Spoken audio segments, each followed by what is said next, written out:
This is Robert Merglacci, the MindShare Learning Report, Canada's Learning and Technology e-magazine. And welcome to this week in Canadian EdTech MindShareTV podcast, very special edition in honor of International Women's Week. I'm honored to have join me for a MindShare Learning Moment, special guest, Olympian turned EdTech entrepreneur, Julia Rivard, who is the co-founder and CEO of Shoelace Learning, builders of Dreamscape EDU. Thank you for joining me. Hi, Robert. Great to be here. And happy International Women's Day. Thank you. Yeah, should be wearing purple. And absolutely, we love purple here at the MindShare. But last but not least, you're my final podcast of the week, and the most important one in my book. So thank you for joining me today. A little bit about Julia. Julia Rivard Dexter is an innovative tech entrepreneur. Julia is also a former Olympian, competed in the 2000 Summer Olympics in Sydney, Australia, as a member of the Canadian canoe kayak team. She has led several successful technology ventures, including as CEO of Sheepdog Inc.ca, Google's first North American premier app partner. Julia's also venture is a co-founder and CEO of Squiggle Park, which aims to improve literacy rates for children worldwide. Squiggle Park was chosen as Google for Entrepreneurs company. She launched in 2016. Squiggle Park has grown to over 12,000 schools, and that was a successful exit, I believe, for Julia. For her volunteer work, Julia is honored with the Queen's Diamond Jubilee Medal in 2014, and the same year she was runner-up for the E&Y Entrepreneur of the Year in 2015. Julia was honored with the BMO Global Growth Innovation Award in 2018, was recognized as one of Canada's most inspiring 50 women in STEM, presented by the Embassy of the Kingdom of the Netherlands in Canada with the support of the Senate of Canada. And aside from doing the work she does, helping kids be motivated to learn, she spends all her extra time with her 4 super cool kids and her husband. And most recently, Julia won an FETC startup challenge that I was honored to be at in New Orleans. And thank you again for this honor for me to have you on our show this morning, Julia. Oh, Robert, it's great to be here. Thank you. Thanks for having me. Well, reading that bio, I just, I think back to my experience in elite sport, playing hockey and as sport information director, and being surrounded by excellence. Excellence begets excellence. Yeah. And the leadership and the skills that you garnered. Talk to me a little bit about that, what you took into the real world, if you will, after post-Olympic. What was it like being part of the Olympics, first of all? Yeah, well, even stepping back, what you said is so true. Excellence breeds excellence. And I think I was just so lucky when I was really young to be in an environment, Northern Ontario, you wouldn't think would be a place where you breed Olympic excellence necessarily. But I was inspired by an Olympian at the time, Alex Bowman, and he was so close, just in the town over. So, when you have these examples of people who are just next door, who've been able to achieve on the global stage and really win on the global stage, you feel like it's so possible. So super lucky when I was young to have that experience, and then carried it through to my own kind of goals to make the Olympic Games, and lucky to do that in Sydney, Australia. I think for me, the big outcome that I've kind of taken away from that was the fact that when you do get there and you look around at the athletes that you're competing against, you realize that we're all just human and we're all just putting one foot in front of the other. Whereas you think before you get there that these are superhumans, they've done something just absolutely incredible. And yeah, it just makes you think that anything's possible. And I think that I've brought that into my goals in business and our vision to really achieve and win on the world stage with what we're doing at Shoelace. Amazing. And as you pivoted from your career as an athlete, it wasn't a direct path, and you came up against some roadblocks that inspired entrepreneurship. Talk to us a little bit about that story. Sure. Yeah, I don't think I definitely did not plan to be an entrepreneur. definitely not a tech entrepreneur, and then one in EdTech, forget it. Like, never. I had graduated from university. I went to the Nova Scotia College of Art and Design, and I wanted to be a painter first. I wasn't a great painter, so I went into graphic design. And Robert, I applied when I graduated. I would have worked for free, and I had the Olympic Right. experience behind me, but no work experience, and no one would hire me. And so, out of desperation, as a young mom, with three young kids, I just decided I was going to sell my wares as a graphic designer, and that's how I started my first business, and it went from there. Yeah, I never would have expected it, but I'm so glad this is a path that I've taken. Amazing. And fast forward to today, Google doesn't hire based on your academic credentials. It's really about skills. So the skills that you had, you were just ahead of your time, perhaps. I guess, yeah, maybe being naive is kinda good sometimes, you just kinda leap in and give it your best. I've been really lucky along the way, back to this idea of, success breeds success. I've been both lucky and strategic in bringing people onto my teams who are the best of the best, really not limiting myself to who's in my immediate pool to who I can work with, and really reaching out to others that I respect, like you, Robert, and finding people that I can Mhm. can Yeah. work with to try to even to get to a much higher level, because we definitely can't do it on our own, right? So I think that's been part of the way I've been able to find some success. Yeah. Well, it really does take a village to raise a child in the 21st century, and I like to now call it a digital village, if you will. And so you've embraced this notion of online learning Mhm. and inspire. I'll share my screen, and you can give us a little bit of a dive into what we're going to share here. Great. So, shoelace learning is kind of the culmination of, thinking that started, lots of thinking that started back in 2014 when my son Max was really struggling with reading. And I realized, I spent some time in the schools, quite a bit of time, and I realized how really poor the technology was at the time at engaging kids in their learning. And I thought we can do better. We can find ways to build technology for kids that both helps them master their learning, but also does it in a way that makes them want to play, what makes them want to engage. We started, as you mentioned, with Squiggle Park, but then in 2019 we launched Shoelace Learning.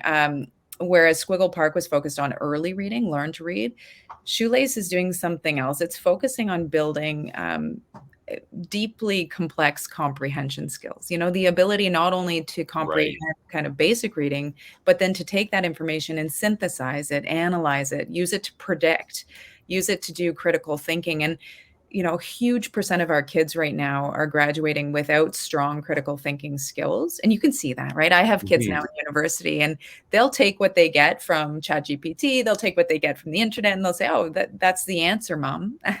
And without really kind of being their instinct isn't to be critical thinkers.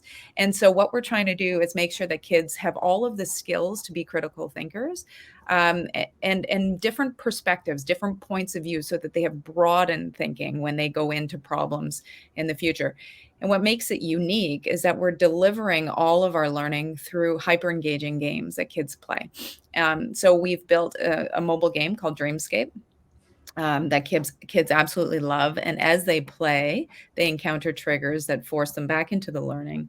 And through this, we've found that kids are engaging in their learning about 6 times more than other technologies that they use for learning in the classroom. So it's been a great success so far. And then we plan to expand this in the next couple of years in some really interesting ways. Well, congratulations, and congratulations on your recent selection in the ASU GSV competition. Is if am I mistaken or not that is $1 million up for grabs? It's A a big million. number. It's a big number. It's $1 million up for grabs. Even well, I wouldn't say more importantly, because we all know as kind of startup Right. founders how important cash is. But But I've watched this conference since 2016, and I've admired what Deborah Quazzo has done in her group at ASU GSV, and I've really respected this conference deeply.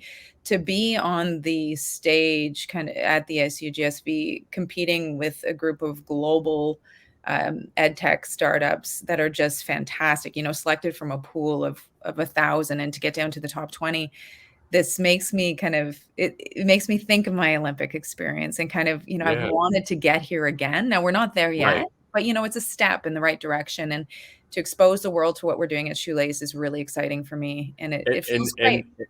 and there's nothing wrong with that nervous energy, right? It's about I still get butterflies when I play hockey, my beer league hockey, and it's channeling that nervous energy into a positive. Or when I'm presenting, Yeah. um, even doing podcasts, I have a little nervous energy, and you channel that.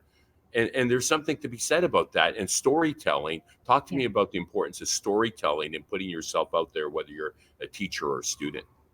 Oh my gosh, storytelling, I think, is core to everything we do as humans. If we want people to engage in what we believe is important, we need to be able to tell that story in a way that's engaging, very much like how we deliver our education in a way that's engaging. It's ridiculous to think that you can share something without a strong story and to think people are going to pick that up. So it's been core to how we've been building our company. I hope at the conference I can share a really fantastic story that where people understand kind of deeply what we're trying to do. Talk to me about the growth mindset, because you clearly have that baked in to your DNA. And Dr. Steve Jordans, who also has his own ed tech from U of T, a psychologist, talks about the growth mindset as a skill. Is it a skill? Yeah, I think it is a skill. And again, I just am so thankful that I gained that early in life. Like, we're talking a bit about sports here, but without sports, I don't think I would have don't think I would have developed the same growth mindset. It's one of those things we can do for our kids when they're really young that gives them the opportunity to fail in a super safe environment, right? Right.